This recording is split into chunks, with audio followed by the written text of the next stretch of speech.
సరిపోల్చలేరా?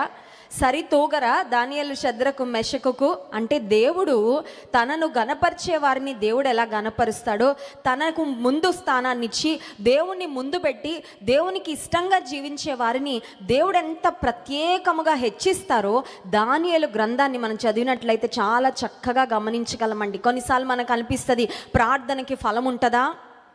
భక్తి జీవితానికి ఫలం ఉంటుందా? దేవుని కొరకు నిక్కచ్చిగా నిలబడితే దానికి ఫలితము ఉంటుందా?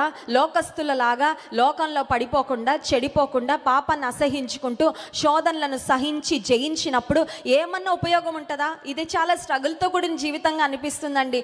ఇన్ని రూల్సా, ఇన్ని కట్టడలా, ఇన్ని నియమాల, ఇన్ని నిబంధనల, ఇంత భక్తి, ఇంత ప్రార్థన చేస్తే ఏమన్నా ఫలితం ఉంటుందా అనే ప్రశ్న నీ మనసులో ఉన్నట్లయితే దానియేలు జీవితం ఒక గొప్ప నిదర్శనం. భక్తికి ఖచ్చితంగా ఫలము ఉంటుంది. దేవుని యందు భయభక్తులు కలిగిన